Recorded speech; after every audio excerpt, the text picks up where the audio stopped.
Coleman. Joining me today is Delaney Sexton and Lance Sexton. Yes, they are related.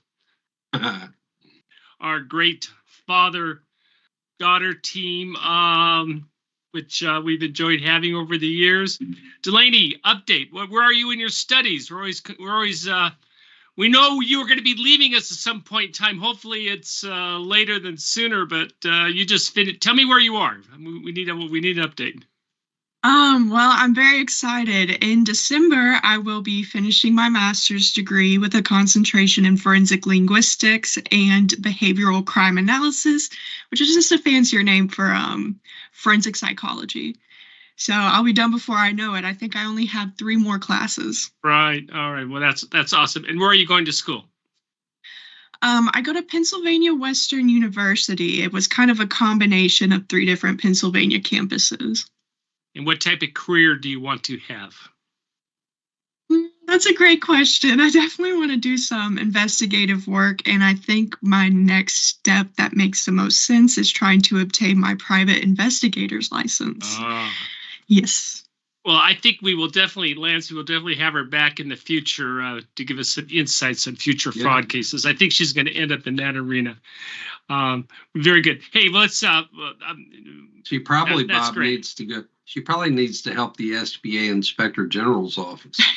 Yeah, no, we're very proud of and to see your growth, Delaney, and it's been great. I know it's been also awesome for Lance to work with you. So that's a great pre-Father's Day show. Hey, very quick, don't forget to download the certificates. This does help answer the question what you're doing for training. Delaney, let's start off. What's the big news that SBA just sent out this week?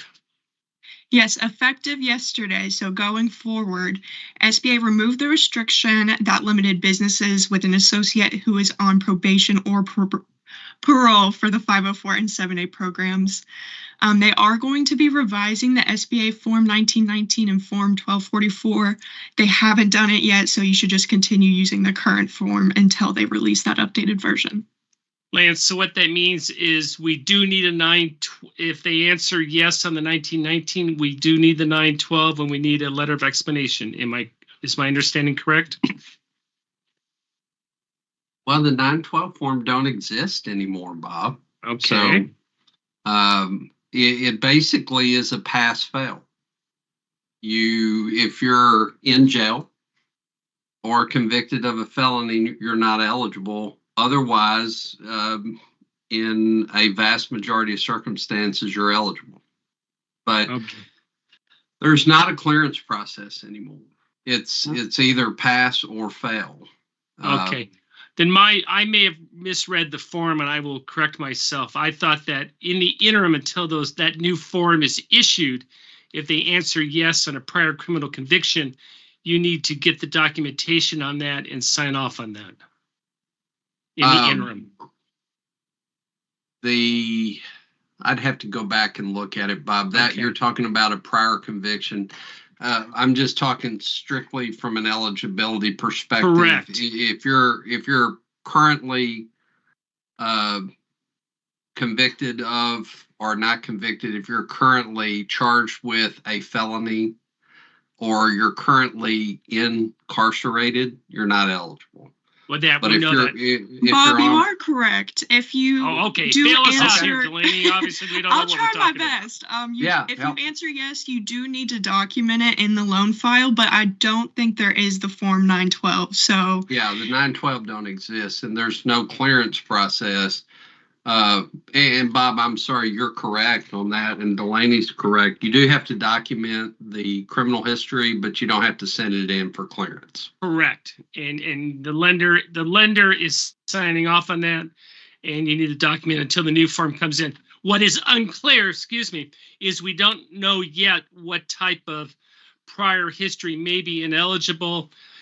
We've heard I've read in the regulations that crimes against children and financial fraud are maybe ineligible. Specifically, I know crimes against children will be ineligible. If you see that, don't do it.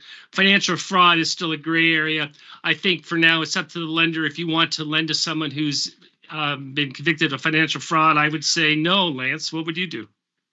Well, Bob, it's one of those situations where SBA, in an effort to make something easier and less documentation heavy, has made something a little less clear for us. Right. Again, from an eligibility perspective, my understanding is, if you're convicted or incarcerated, you're not eligible. You're absolutely right. As of May 31st, 2024. But that's going to change. I know it'll change. Yeah, and that's part of the reason they're revising the Form 1919. I'm sure the new 1919 will give us some further guidance on how we document our file. Now, Bob, somebody with a criminal history, the financial institution may have their own prudent lending standards in dealing with somebody with a criminal history that may be more comprehensive and less, forgiving than SBA standards. Just because they are eligible per SBA does not mean that you can choose to lend that. You're the final arbiter of whether you want to have a borrowing relationship based on the criminal history. Chris Roglieri update: the feds in the receiver saying Mr. Roglieri needs to give up more assets. They've targeted, quote, $2 million worth of watches. There was a gun collection. Lance, and I'm sure you're familiar with this, a 1959 Eldorado. I can't even pronounce it. A Barrett's convertible, Mercedes-Benz. I'm sure you've run across those in your liquidation history, Lance. Bob, I would like to run across one of those because one of my liquidations might result in a loan that is paid in full instead of less than fully satisfied. Those are some pretty interesting cars, Bob, and no, I do not see those. My typical liquidation vehicle is a 2004 Ford F-150 with 400,000 miles on it. And also, he must give up his watches. There's a Rolex, a couple of Richard Mille watches. We are now pop culture compliant, and pricey artwork at his Queensbury home, which we are showing there courtesy of the Albany Times Union. What you got for us, Delaney? Well, today we have a bank branch manager who just admitted to PPP fraud. Tommy Hawkins was recruiting people to open a business bank account at his bank, and then he would help them apply for PPP loans. And of course, he was doing this so he could receive the incentive, get some fees for that. And he was helping them with the fraudulent documentation.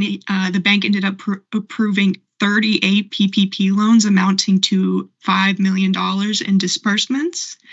In addition to that, when I was doing my research and reading, I recognized a couple names here. So there was another fraud scheme I talked about either last week or maybe it was a couple weeks ago, but he was also helping these other individuals. And for every PPP loan that was approved, he received another $5,000.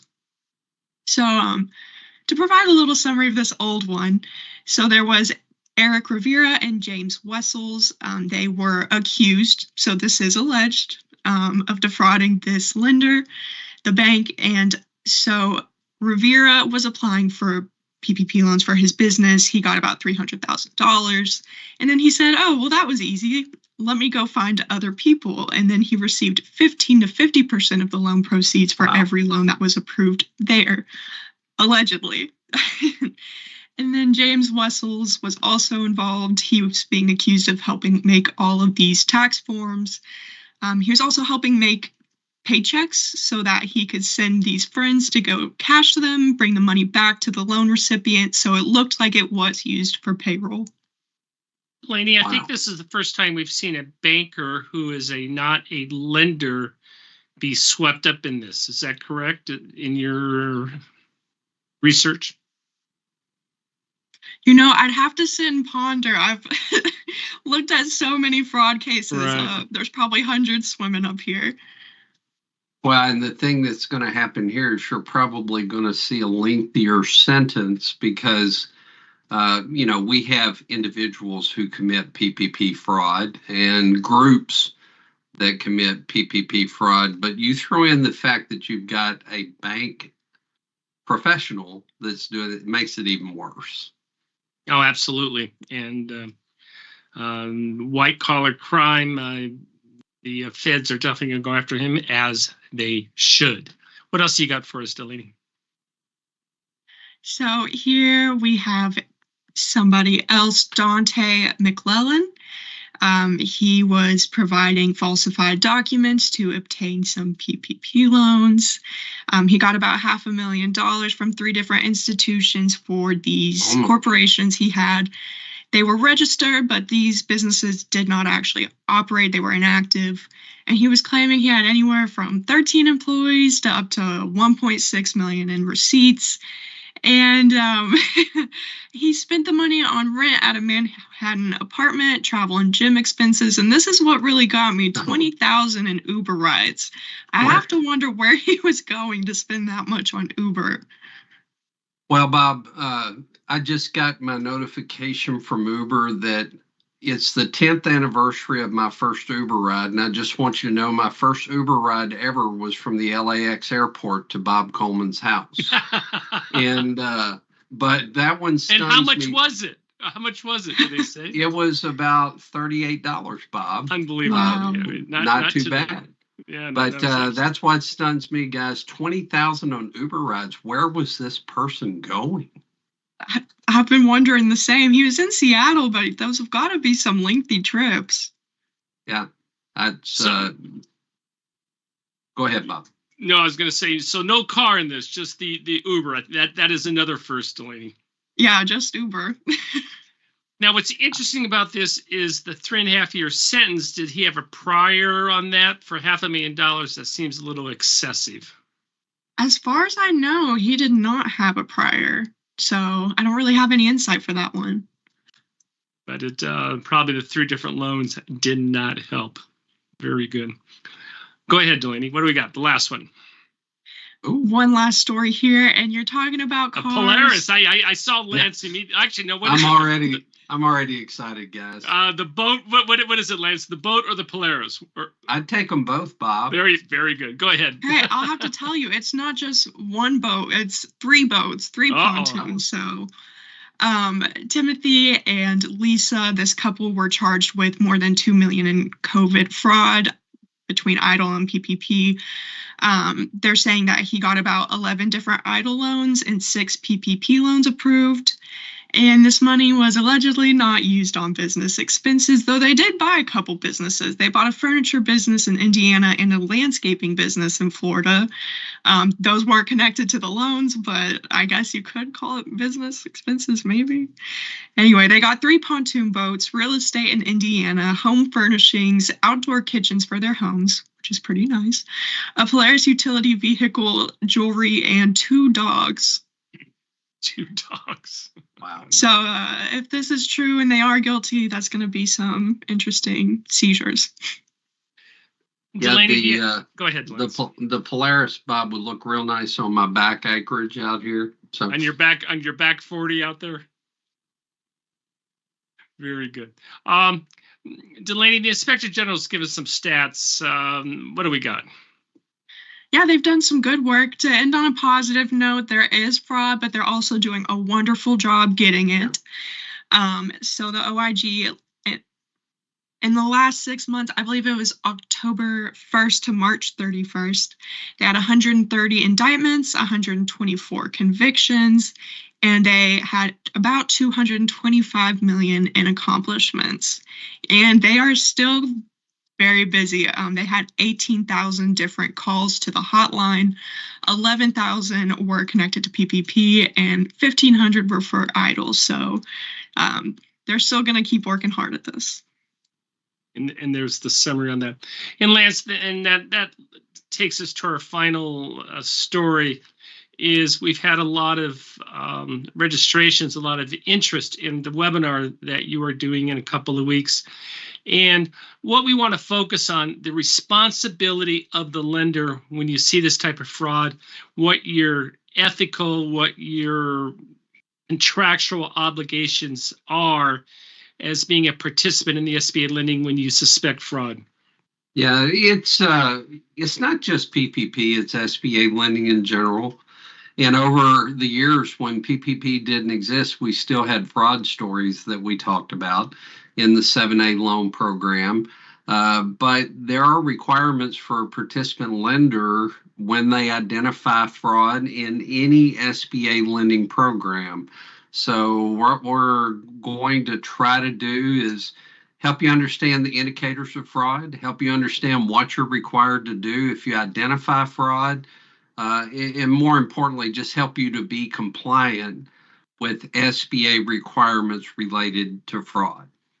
Lance, and as SBA becomes more of a regulatory agency, there are going to be crossovers between what SBA is requiring as well as what the regulators are requiring, and the Department of the Treasury. So I think it's very important to make sure that you're being compliant with all these different entities that are reviewing your conduct. Well, most of our participants have a regulator like FDIC, Office of the Comptroller of the Currency, or maybe they're a state-regulated institution. So they have reporting requirements there, as well as SBA reporting requirements if it's related to an SBA loan. And sometimes it gets conflicting, like PPP, Bob. We were filing SARS reports and Inspector General complaints on the same projects. Yeah, very interesting. Well, very good. Excellent reporting, Delaney. Thank you very much. Lance, good to see you. And this concludes today's Fraud Friday. Thank you very much. Have a great weekend. Have a nice weekend.